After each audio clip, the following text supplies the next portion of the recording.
మీరు జ్ఞాపకం పెట్టుకోండి, శాపం ఎప్పుడూ కూడా అనుగ్రహము.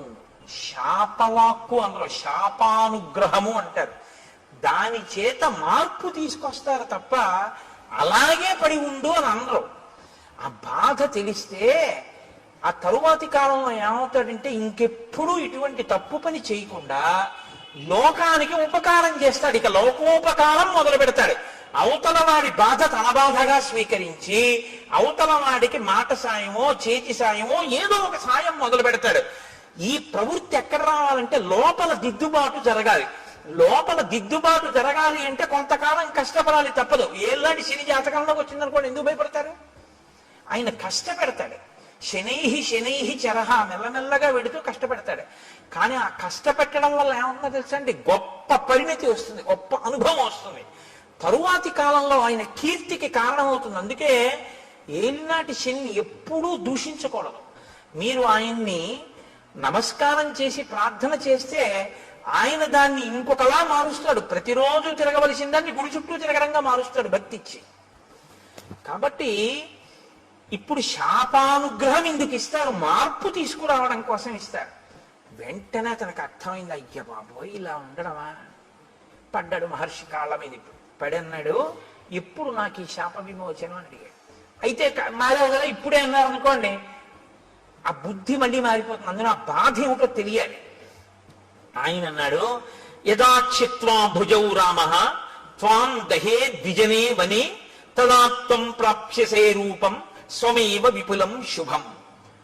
నీవు అరణ్యంలో పడి ఉండి ప్రాణుల్ని తింటుంటే ఒకప్పుడు రామచంద్రమూర్తి అరణ్యంలోకి వచ్చి నీ భుజములను తెగనరుకుతారు. ఆ తెగనరికి అరణ్యంలో నిన్ను కాల్చేస్తారు. ఎందుకంటే ఆ ప్రాణి అలా ఉండిపోవడానికి వీల్లేదుగా, కాల్చబడాలి. సంస్కారం రాముడి దగ్గర ఉన్న గొప్పతనం అదే. మీతో నేను మనవి చేశా. అంత్యేష్టి సంస్కారం చేస్తాడు. ప్రాణిని కాల్చేస్తాడు. అంటే చచ్చిపోయినటువంటి ప్రాణిని అలా వదిలిపెట్టి వెళ్ళిపోడు, దానికి అంత్యేష్టి చేస్తాడు.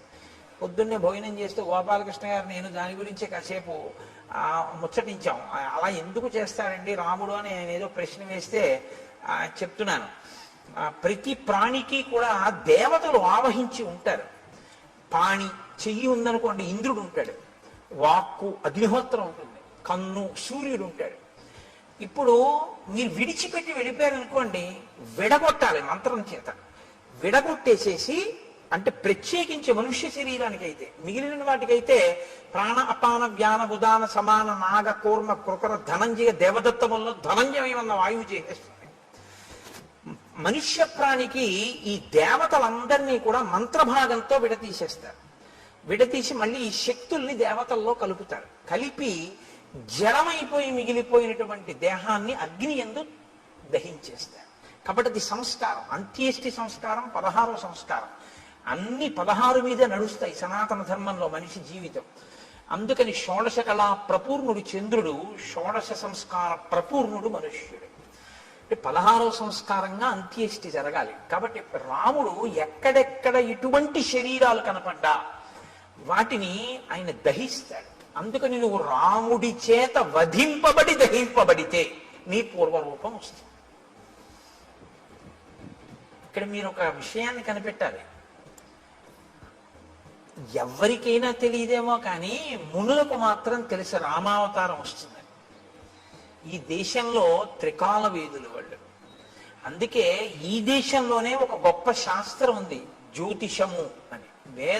వేద పురుషునికి జ్యోతిషము నేత్రస్థానంలో ఉంటుంది, వేదాంగము అని. అంటే ఇప్పుడు కళ్ళు లేనివాడు ఉన్నాడు అనుకోండి, మీరు గుళ్ళోకి తీసుకొచ్చి విగ్రహం దగ్గరికి తీసుకెళ్ళి ఇదిగో ముట్టుకో, ఇది గణపతి, ఇదిగో ఇలా ముట్టుకో తొండం అన్నారనుకోండి, ఆయన చూసి ఓహో అంటాడు. అదిగో అవే ధ్వజస్తంభపు చిరుగంటలు అన్నారనుకోండి, ఆయన చూడగలరా? అదే శిఖ గోపురం అన్నారనుకోండి, ఆయన చూడలేడు. మీరు గోపురం ఎక్కించలేరు. దూరంగా ఉన్నది చూడడానికి కన్ను పనికి వస్తుంది, కాలంలో వచ్చేదాన్ని లెక్క కట్టడానికి జ్యోతిషం పనికి వస్తుంది. అందుకని వేద పురుషుడికి నేత్రస్థానంలో ఉంటుంది జ్యోతిష శాస్త్రం వేదాంగంగా.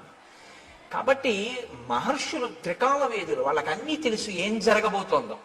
కాబట్టి వాళ్ళు రాబోయే రామావతారాన్ని లెక్కలోకి తీసుకున్నాడు ఆయన. తీసుకుని రామావతారం వచ్చి రాముడు అడవికి వచ్చాక రాముడి చేతిలో నీ చేతులు ఖండింపబడి నీ దేహము దహింపబడితే నీకు మళ్ళీ యథారూపం వస్తుంది.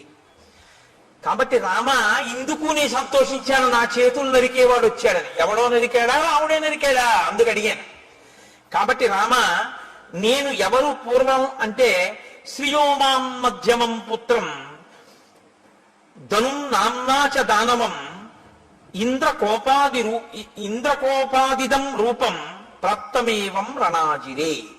నేను శ్రీ అనబడేటటువంటి వాని యొక్క మధ్యమ పుత్రుడైన ధనువు అనబడేటటువంటి పేరున్నవాడిని. నాకు స్థూల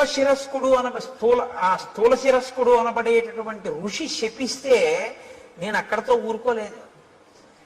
ఆ రూపం వచ్చే లోపల నేను బ్రహ్మగారి గురించి ఘోరమైన తపస్సు చేశాను. బ్రహ్మగారు ప్రత్యక్షమై అన్నాడు, దీర్ఘాయుష్మాన్ భవ అని ఆయన వెళ్ళిపోయాడు. వెళ్ళిపోయిన తర్వాత నా అహంకారం ఏమైందో తెలుసా? నేను దీర్ఘాయుష్మంతుడిని, నన్ను ఇంద్రుడు ఏం చేస్తాడు? ఇంద్రుడి మీదకి యుద్ధానికి వెళ్ళాను. వెళ్తే ఇంద్రుడు ఏం చేశాడో తెలుసా? ఆయన ఒక చమత్కారమైనటువంటి మనిషి. ఆయన ఏం చేశాడంటే ఒక్కసారి నా తలకాయని తన వజ్రాయుధం పెట్టి ఓ దెబ్బ కొట్టి ఈ తలకాయని కడుపులోకి దింపేశాడు. నా 2 కాళ్ళని పొట్టలోకి తోసేశాడు. తోసేస్తే తలకాయ లేదు, కాళ్ళు లేవు, మనిషిని మాత్రం బతికున్నాను. పైగా అన్నాడు తోసేసి, పితామహవచ సత్యం తదస్థితి మమాబ్రవీత్. పితామహుడైన బ్రహ్మగారు నీకు దీర్ఘాయుష్ ఇచ్చాడు, చంపేను, పడుండన్నాడు. అప్పుడు నేనన్నాను, అయ్య బాబోయ్, పితామహుడు ఇచ్చాడు వరం, బానే ఉంది. అహంకారంతో నేనేదో సాధించాలనుకున్నవి ఇలాగే వస్తాయి తిరిగి. కాబట్టి వినయంతో చేసినవి, భక్తితో చేసినవి ఉద్ధరిస్తాయి, కానీ అహంకృతితో చేసినవి పనికొచ్చేవి కావు. చిట్ట చివరికి వచ్చి ఇలాగే కట్టి కుడుపుతాయి. కాబట్టి నేనన్నాను, నాకు పితామహుడు దీర్ఘాయుష్మంతుడు అన్నాడు నిజమే, కడుపుకి ఆకలోటి ధర్మం కదా ప్రాణికి. ఇప్పుడు నాకు తలకాయ లేదుగా, కాబట్టి నోరు లేదుగా, కానీ కడుపు ఉందిగా, తినాలిగా. వెళదామంటే కాళ్ళు లేవుగా, ఏం తిని బతకను అని అడిగాను. అడిగితే ఆయన ఏం చేశాడో తెలుసా? ఏవముక్తస్తు మే శక్రో బాహు యోజనమాయతౌ ప్రాదా దాస్యంచ మే కుక్షౌ తీక్షణ దంస్త్రం అకల్పయన్. నాకు పెద్ద పెద్ద కోరలు పెట్టి, నా గుండెల దగ్గర కన్ను పెట్టి, నాకు యోజనమంత పొడుగైన చేతులిచ్చి, నువ్వు బతకవలసింది దీర్ఘాయుష్మంతుడవై బతికుండడానికే తప్ప అంతకన్నా ఎందుకురా నువ్వు బతికుండే, నువ్వేం చేయాలి లోకానికి అని నీ చేతులతో తడువుకు తింటుంటూ పడుండు అన్నాడు. అంటే దారుణమైన జన్మ ఏదో తెలుసా అండి? తినడానికి బతికే జన్మ కదండి. ఇప్పుడు అంతిమంగా తీర్పు ఎక్కడికి వచ్చింది? ఆయన దీర్ఘాయుష్మంతుడు దేనికి? తింటాడు, బతుకుతాడు. ఎందుకు బతుకుతాడు? తినడానికి బతుకుతాడు, అంతే. ఎక్కడికి వెళ్ళడం, ఏమీ చెయ్యడు. ఈశ్వరుడి గురించి ఏమీ తెలుసుకోక్కర్లేదు. ఓపిక ఉన్నా ఏమీ చేయక్కర్లేదు. ఓపిక ఉన్న రోజుల్లో భోగాలకి, పెద్దవాడైపోయిన తర్వాత ఉన్న ఓపిక ఎక్కడ పోతుందో అని ఈశ్వరుడి దగ్గరికి వెళ్ళడం. మీరు లోకం పోకడ ఎలా ఉంటుందో తెలుసా అండి? ఇప్పుడు ఎందుకండి అంటాడు. ఏమంటే రామాయణానికి వెళ్ళొద్దాం ఏంటి అన్నాడు అనుకోండి ఎవడైనా. ఏంటండి ఇప్పటి నుంచి రామాయణం అవన్నీ? మరి ఎప్పుడండి అని మీరు అడిగారు అనుకోండి. రిటైర్ అయిపోయాక. రిటైర్ అయిపోయిన తర్వాత కూడా నువ్వు ఉంటావని ఎవరన్నా రాసిచ్చారా నీకు బాండ్ పేపర్? దంతంబుల్ పడనప్పుడే తరువుయందు ఆరూఢియున్నప్పుడే కాంతాసంగము రోజనప్పుడే జరాక్రాంతంబు కానప్పుడే వింతల్మేన చరించునప్పుడే కురుల్ వెల్వెల్ల కానప్పుడే చింతింపందలమీ పదంబుజములం శ్రీకాళహస్తీశ్వర. ఇంకా నువ్వేం చేస్తావు? 60 ఏళ్ళు వచ్చేసి రిటైర్ అయిపోయిన తర్వాత అప్పుడు పూజపీఠ మీదకి వెళ్ళి కూర్చుని ఆ చెంబ్యా అంటే నీకు తెలియదు. ఓ గుళ్ళోకి వెళ్ళి మంత్రపుష్పానికి ముందు నీళ్లు వస్తే తీర్థం కింద గుచ్చేసుకుంటూ ఉంటాడు లోపలికి. ఎందుకంటే మంత్రపుష్పం ముందు చేయగడుక్కోమని వేసారు చేతిలో, ఆయనకి తెలియదు. అప్పుడు మళ్ళీ అర్చక స్వామి అయ్యో తాగేకండి అయ్యాలాగా తీర్థం గారు చేయగడుక్కోండి అంటే అప్పుడు ఆ చేతి నీళ్లు తీసుకెళ్ళి ఆయన పళ్ళల్లోనే కడిగేస్తాడు. అంటే అదో వాస తీసింది అనుకుంటాడు. అమ్మ బాబు నా అదృష్టం రా, ఇలాంటి భక్తుడు వచ్చాడు ఇవ్వాలని ఆయన అనుకోవాలి. లేదని మీరు అనుకుంటున్నారా? ఎక్కడిది అజ్ఞానం? ఓపికండగా ఆర్జించడానికి తినడానికి తప్ప ఈశ్వరుడు గురించి తెలుసుకోవడానికి పనికి రాలేదు. ఒక్కొక్కడి జీవితం అసలు అలాగే తెల్లారి. అసలు ఎప్పుడు దేనికి అంటే తినడం. తింటుంటాడు అది తింటుందో రోజున. చెప్పానుగా, అన్నం అంటే తినున్నది, మన చేత తినబడున్నది, మనని తినున్నది, రెండు అర్థాలు. కాబట్టి అది తినేస్తుందో రోజు అయిపోయింది. కాబట్టి నీకు దీర్ఘాయుష్యే కదా కావాలి. దానికి ఓ నోరు చాలు, ఆహారాన్ని చూసుకోవడానికి ఒక కన్ను చాలు, వెతుక్కు లాక్కోవడానికి ఓ 2 చేతులు చాలు. నువ్వు ఎక్కడికి వెళ్ళాలి? ఓ గుడికి వెళ్ళాలా, గోపురానికి వెళ్ళాలా? ఉంటే భయపెడతావు ఎక్కడికన్నా వెడితే. ఎందుకు నాన్న అలా పడుండు, దీర్ఘాయుష్మంతుడు అయ్యుండు. ఇప్పుడు తెలిసింది బాధ ఏమిటో. ఎందుకు చేశానా తపస్సు, ఎందుకు వెళ్ళానా ఇంద్రుడి మీదకి, ఎందుకు కనపడ్డానా ఋషికలాగా అని ఏడుస్తూ ఇన్ని వేల సంవత్సరాల నుంచి ఇక్కడ పడున్నాడు. అలా వస్తే తడువుకోను తిన్నాం. ఎప్పుడు నరికేస్తాడా ఈ చేతులను చూస్తూ కూర్చున్నాను రామా. ఇప్పుడు నువ్వు ఈ చేతులు నరికి ఒళ్ళు కాల్చేయి. ఎంత తొందరపడిపోయాడో తెలుసా అండి. సూర్యాస్తమయం అయిపోతోంది, అలిసిపోయిన రథాలతో వెళ్ళిపోతున్నాడు సూర్యుడు. సూర్యాస్తమయం అయితే కాల్చవు నువ్వు, ధర్మం. రామచంద్రమూర్తి చెయ్యడు అంచేసి సూర్యాస్తమయం అయితే. కాబట్టి అవ్వకుండా తొందరగా నన్ను ఒక గొయ్యి తీయించి అందులో పడేసి భూమి మీద పడుకోబెట్టి అంటించడానికి ఏం కుదరదు, అంత పెద్ద రాక్షసాకారం అది. ఇప్పుడు గోతిలో బారేసి దాని నిండా కట్టెలు బారేసి అగ్నిహోత్రం వెలిగించేస్తే నేనేం తొందరగా కాలుతాను అనుకుంటున్నావా? కదలిక లేదు కదండి, ఫ్యాక్ట్ ఎలా డైల్యూట్ అవుతుంది? కాబట్టి ఒళ్ళంతా నీతి ముద్దలా కొవ్వు పట్టేసింది. ఇప్పుడు కొవ్వు పట్టాన కాలదు, అలా కాలుతూనే ఉంటుంది. అందుకే కొవ్వొత్తి తొందరగా కాలిపోతున్నాయండి. దీపారాధనలో ఒత్తి కాలిపోయినట్టు కాదు, అలా కొవ్వు కరుగుతూ దీపం అలా కిందకు వస్తూ ఉంటుంది. ఆ కొవ్వంతా కావాలి. కాబట్టి రామ చాలాసేపు పడుతుంది నా ఒళ్ళు కాలిపోవడానికి. అందుకని తొందరగా ఓ గొయ్యి తగ్గించి తోసేసి కాల్చేయి. నాకు ఇప్పుడు ఈ శరీరంతో ఉంటే స్మృతి ఉండదు. నా అసలు శరీరం నాకు వచ్చేస్తే నాకు దివ్య స్మృతి కలుగుతుంది, ఎక్కడ ఏం జరిగిందో తెలుసుకోగలను. అప్పుడు నీ భార్యను ఎవరు అపహరించారో నేను చెప్తాను, నీకు నేను ఆ సాయం చేస్తాను. ఇత పూర్వం ఎప్పుడైనా అన్నాడండి ఇలాంటి మాటలు? ఎవడన్నా మంచిగా ఉంటే వాడిని బాధ పెట్టాడు. ఇప్పుడు అవతల వాడి బాధలో శరీరం వస్తే వెంటనే నీకు మాట సాయం చేస్తానంటున్నాడు. ఈ మార్పు కోసం శాపానుగ్రహం ఇస్తాను. మీరు బాగా పట్టుకుంటే ఋషులు ఏదో తపస్సు ఉంది కదా అని శాపవాక్కు విడిచిపెట్టరు, వాళ్ళ తపస్సు పోతుంది. పోన్లేరా ఒకరిని మార్చాను, ఇప్పుడు ఆయన పనికొచ్చాడు. అందుకని ఇప్పుడు ఏమయ్యాడు? కబంధ మహాత్మనః. ఈ కబంధుడు మహాత్ముడు అన్నారు వాల్మీకి మహర్షి. ఎందుకంటే మార్పు ఎక్కడొచ్చిందో వాడు చాలా గొప్పవాడు. ఈ మార్పు రాకపోతే వాడు లోకకంటకుడై కూర్చుంటాడు. కాబట్టి రామ, నువ్వు చేచ్యతే సమరే బాహు తదా స్వర్గం గమిష్యసి. ఇంద్రుడు కూడా ఏమన్నాడంటే, నీ 2 బాహువులు రాముడు ఎప్పుడు తిరిగేస్తే అప్పుడు మళ్ళీ స్వర్గానికి వెళ్తూగానే అలా పడుండు అన్నాడు. అందుకని తొందరగా నాకు అంత్యేష్టి సంస్కారం చేసేసి. సరే, లక్ష్మణుణ్ణి పిలిచాడు, గుణపం ఇచ్చాడు, గొయ్యి తవ్వించాడు, శరీరాన్ని తోసేశాడు. ఏనుగులు విరిచినటువంటి కొమ్మలు ఎండిపోతే ఏర్పడిన ఎండుకర్రలు. మహర్షి, అమ్మో వాల్మీకి రామాయణం అండి ఎంత జాగ్రత్తగా రచన చేస్తారో తెలుసా?